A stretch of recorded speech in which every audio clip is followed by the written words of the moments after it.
peut-être que je commence par expliquer un peu qui nous sommes, comment on intervient, quelle est notre mission, et ensuite je réexpliquerai. Oui, j'ai pas dit pour quelqu'un. Je suis Maxime Faure, je suis architecte du patrimoine, co-gérant de l'agence Olympia avec Daniel Lefebvre, qui est architecte en chef des monuments historiques. C'est lui qui est architecte en chef depuis 1987 et qui a fondé l'agence à cette époque-là. On s'occupe de la restauration du patrimoine protégé et non protégé dans toute la France, même un peu dans les dom-toms et voire à l'étranger. On travaille sur de nombreux sujets et donc on a été missionné à la toute fin de l'année, juste avant Noël, par la ville de Manille pour les études tout d'abord de diagnostic, puis les études préparatrices pour des travaux de restauration de l'église de Manille. Donc avec la double volonté de compléter le diagnostic qui avait été fait en 2017 par Pierre-André Lablode pour pouvoir rentrer tout de suite derrière dans une phase effective de travaux. Pour expliquer juste rapidement l'historique des études qui ont déjà été faites sur cette église, on a eu une première étude qui a été faite par un confrère qui s'appelle Rodière, qui date de 1997, qui a eu lieu, puis en 2017 l'étude de Pierre-André Lablode, qui malheureusement du fait du déficit de Pierre-André Lablode l'année d'après n'a pas donné lieu à la suite aux travaux qu'il avait préconisés. Et donc on est en fait juste derrière, Pierre-André Lablode est mort en 2018, on a commissionné à la fin 2019. Pour expliquer le sujet, donc l'église de Manille est une église dont l'origine remonte au XIIIe siècle, qui a été très fortement endommagée pendant la guerre 100 ans, assez logiquement, la frontière entre la France et l'Angleterre pendant la guerre 100 ans, elle est essentiellement aux Anglilles, donc on est juste à côté d'ici. Et donc c'est un édifice qui a beaucoup souffert pendant la guerre 100 ans et qui va être reconstruit progressivement après la fin de la guerre 100 ans. On sait que les travaux vont s'étaler en gros tout au long du XVIe siècle, déborder un peu jusqu'au XVIIe siècle pour la reconstruction de l'église, vont se faire très progressivement et vont se faire à partir d'un noyau qui semble-t-il subsister de l'église du XIIIe siècle et qui se concentre en gros au niveau de la croisée du transept, sous la flèche, et au niveau du chœur, où là, a priori, restaient certains éléments de l'église du XIIIe siècle qui ont été repris dans la construction du XVIe siècle. Et l'on sait aussi par les données qu'on a sur la reconstruction du XVIe siècle que ce premier édifice du XIIIe siècle souffrait déjà de problèmes de structure et qu'il avait fallu reprendre les fondations de cet édifice lors de sa reconstruction au XVIe siècle. J'insiste là-dessus parce que c'est un élément important pour comprendre l'histoire de cet édifice. L'édifice est construit tout au long du XVIe siècle, débordant un petit peu au XVIe siècle. Ensuite, on sait peu de choses sur les travaux d'entretien qui ont été effectués sur l'édifice. Ce qu'on sait malgré tout, c'est qu'au lendemain de la Révolution, l'édifice est en très très mauvais état.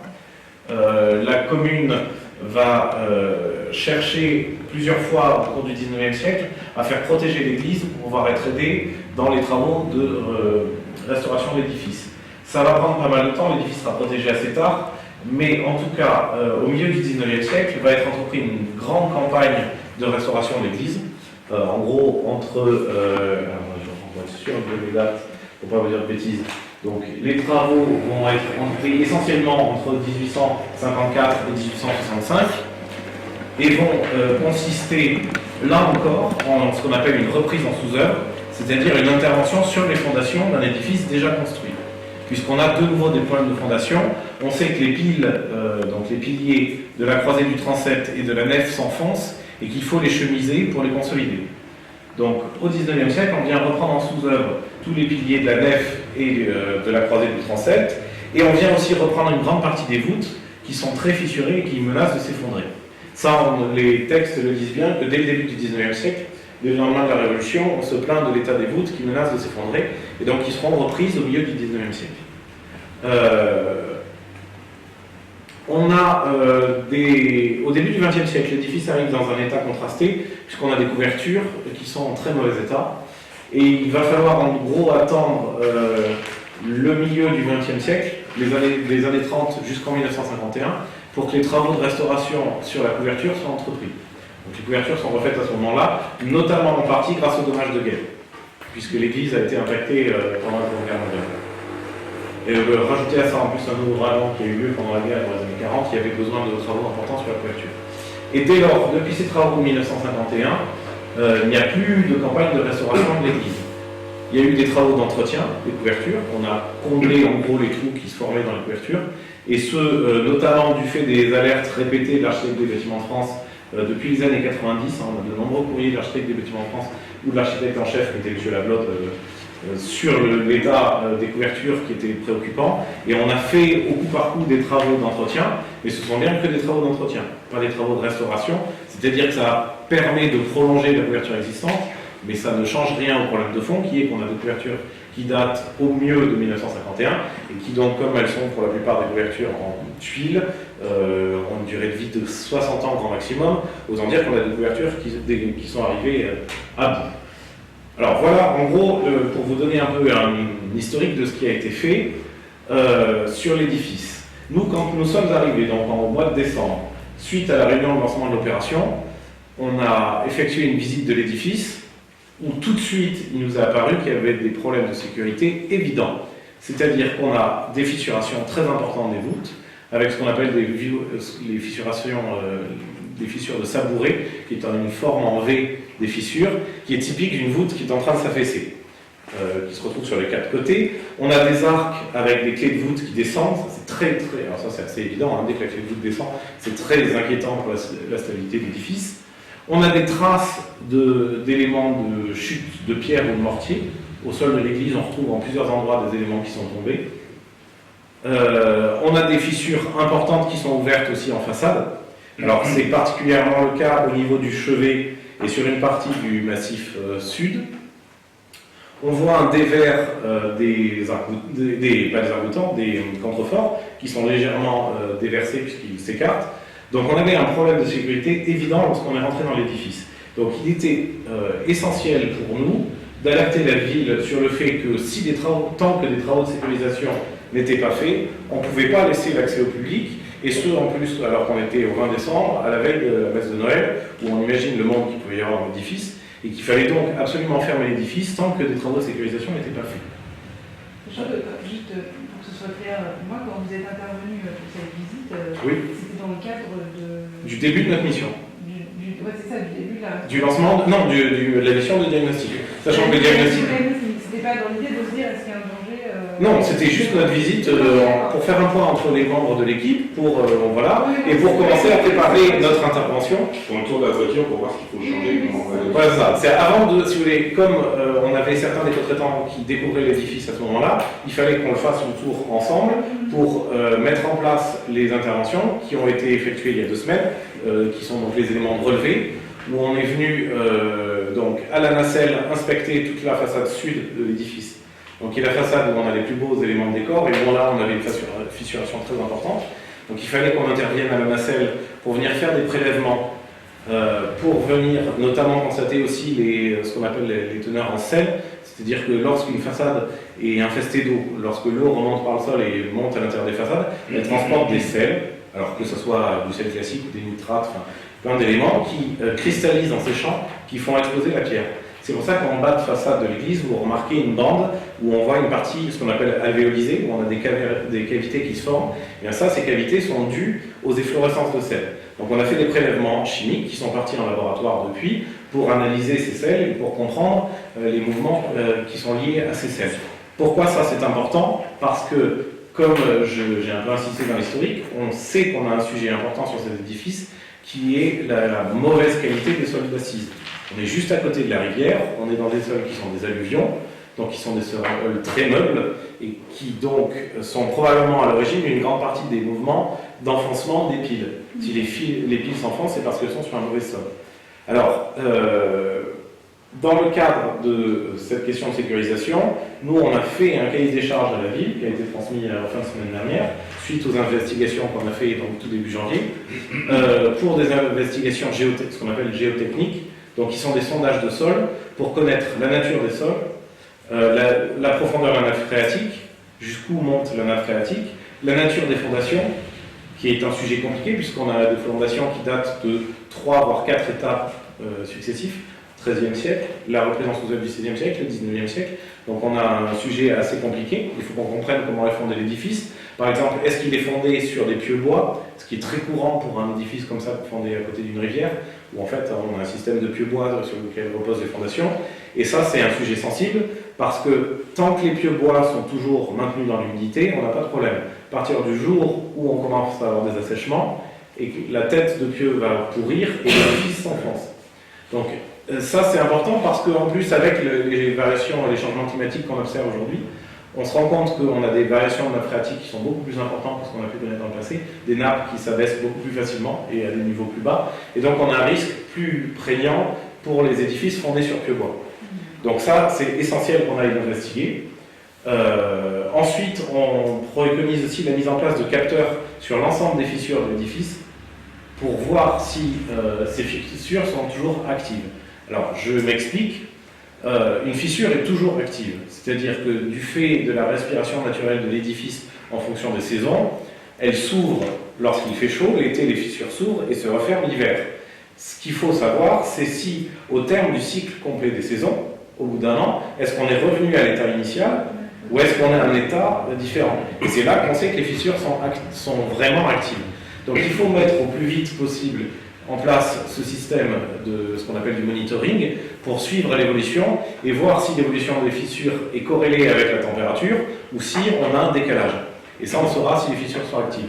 Sachant qu'on a quand même des indices, puisque dans le diagnostic de Pierre-André Laglotte de 2017, lui, il identifiait, et des premières consultations qu'on a fait, on partage son avis, c'est qu'au moins toutes les fissures du chevet et les fissures des piles à la croisée du transept sont actives de façon certaine.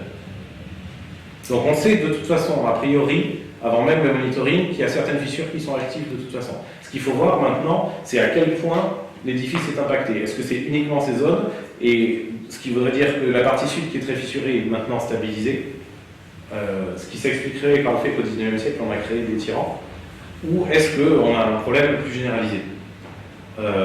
Voilà, et ensuite un dernier point pour pouvoir sécuriser, parce que l'objectif, nous, lorsqu'on a alerté la ville, c'était de dire pour le moment il faut fermer, ensuite très rapidement on va faire des mesures de mise en sécurisation et on pourra réouvrir, au moins partiellement. Il y a peut-être des zones de l'édifice qui devront rester fermées parce que la sécurité ne peut pas être assurée.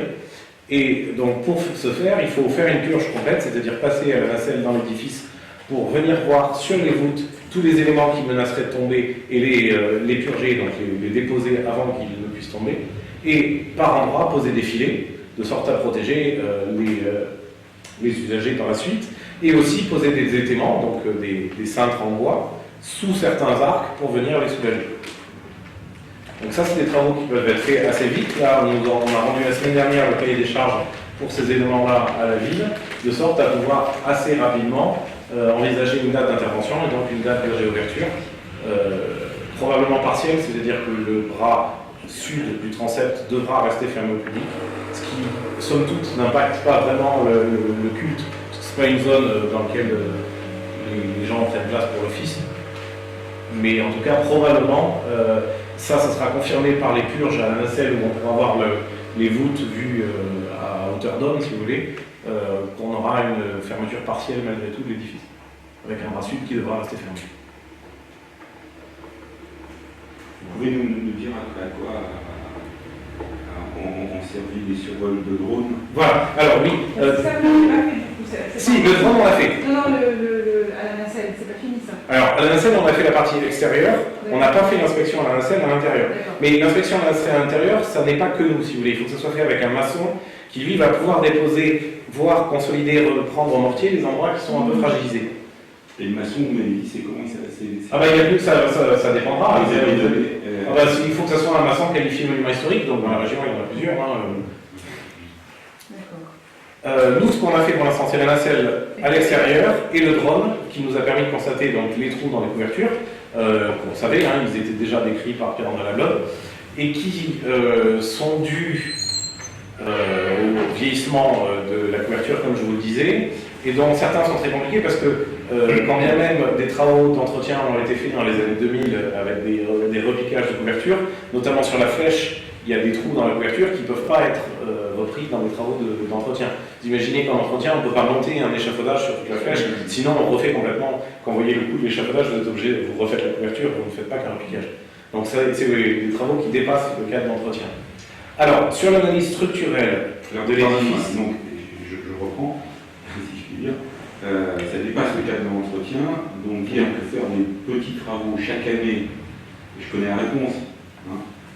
Faire des petits travaux chaque année d'entretien serait éviter tout cela. Vous avez fait la démonstration que ça ne tient pas debout si je... Ça améliore les choses, mais ça ne résout pas le problème et ça ne peut améliorer qu'une partie des problèmes. C'est-à-dire que ceux sur les bas-côtés, mais sur les parties les plus hautes, de toute façon, ça ne peut pas être réglé dans le cadre des travaux d'entretien. Ce que disait déjà Pierre-André Lalonde en 2017. Sur la cause des désordres structurels, donc j'en ai parlé, il y a évidemment les problèmes de sol. En plus, il faut bien comprendre qu'on est dans un cas assez défavorable, c'est qu'on a un édifice donc, de la fin du gothique, du début de la Renaissance, qui se caractérise cette architecture par des voûtes extrêmement plates, beaucoup plus plates que ce qu'on a au début du gothique. Et ça a un vrai impact parce que plus une voûte est plate, plus elle pousse au vide, et donc plus elle est fragile. Donc il faut bien imaginer que quand on a des voûtes extrêmement plates comme on a ici, des problèmes de tassement comme on suppose sur les piles ont un impact beaucoup plus grand qu'avec une voûte qui serait plus bombée. Donc c'est pour ça qu'il faut être particulièrement attentif sur ce genre d'édifice et donc que les fissures sont aussi caractéristiques et aussi marquées parce que comme on a des voûtes très plates, elles ne supportent pas les mouvements. Elles vont avoir tendance à s'affaisser beaucoup plus vite et on a même des endroits où on suppose, et ça va falloir qu'on le relève avec un travail laser très précis, qu'on a des voûtes qui sont ce qu'on appelle outrepassées, c'est-à-dire qu'au lieu d'être bombées vers le haut, elles ont très légèrement descendu au centre et qu'elles commencent à prendre une forme inversée.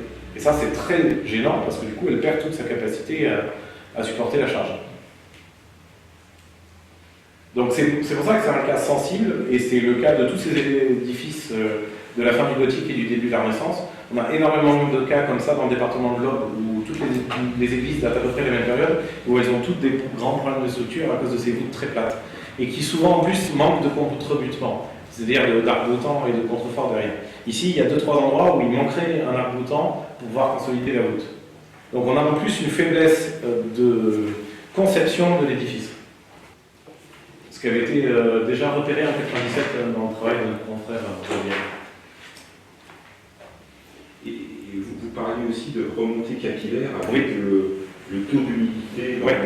Comment en dire deux mots? Voilà, alors, vu la proximité de l'église, il est certain que la nappe phréatique doit pas être très profonde, et il est probable qu'en fait, le sol reste assez humide autour de l'église, de sorte que l'humidité pour s'échapper monte de façon gravitaire, hein, comme le café dans le sucre, dans les maçonneries, et c'est ce qui fait donc, ces alvéolisations dont je parlais tout à l'heure, puisqu'on a des efflorescences de sel qui sont transportées par l'eau.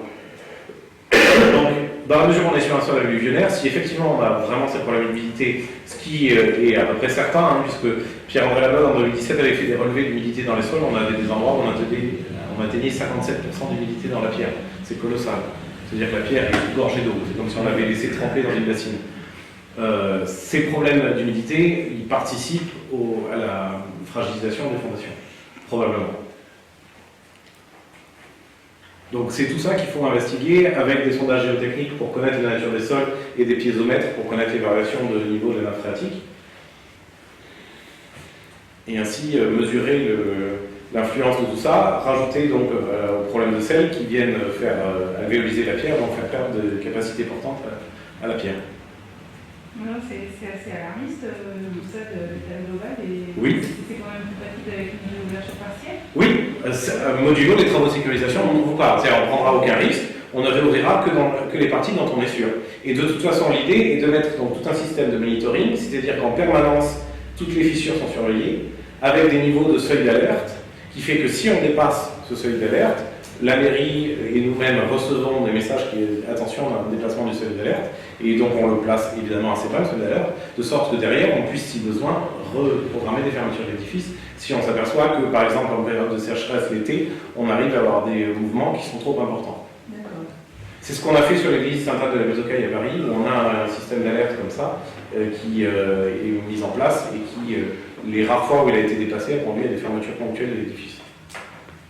Et du coup, quels sont les travaux à réaliser en priorité? Est-ce qu'il y a des... Alors, outre les travaux de mise en sécurité dont j'ai parlé tout de suite, ensuite la priorisation des travaux, il est un peu tôt parce que nous on n'a pas rendu notre diagnostic. Hein. Notre diagnostic c'est un travail long qui courra jusqu'au mois de juin de mémoire.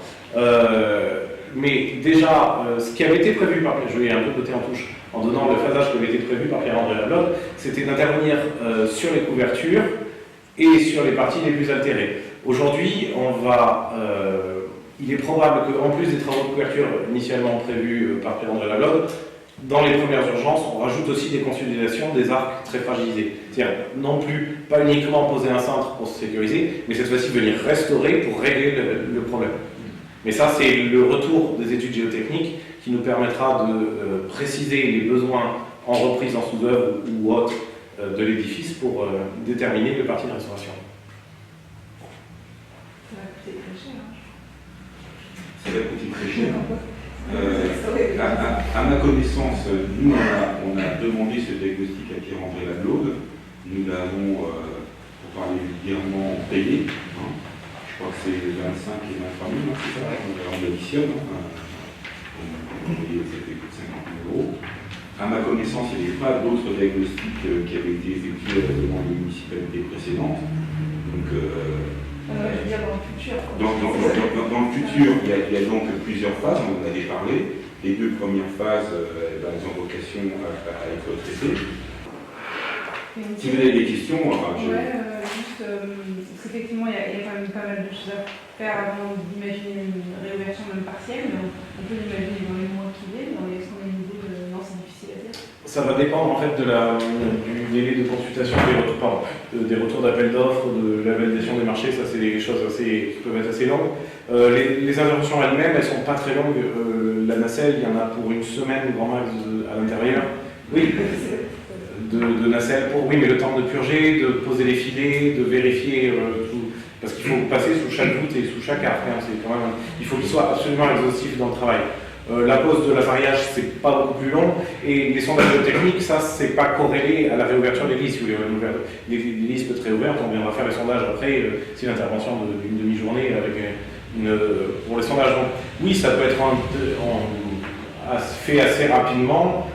Là, moi, je vais écouter en touche, c'est plutôt les services de la ville qui vont me dire la rapidité que vous avez à contracter avec les entreprises, mais ça peut être fait assez vite. Il y a les délais minimums réglementaires, appréciables. Au moins de 3 jours, de 15 jours, 3 semaines, pour les remises des offres, et le temps que les prestataires viennent visiter les bien sûr. Sachant qu'il y aura quand même le temps de démontage des micros qui ne va pas être anodin non plus. C'est 3 années avec le sens, ça devrait aller. Mais oui, je pense qu'il faut compter 1 mois et demi, 2 mois, très honnêtement, le temps que tout soit fait. voilà. Ok. Merci à tous les deux. Non, Merci à tous les deux aussi. Voilà.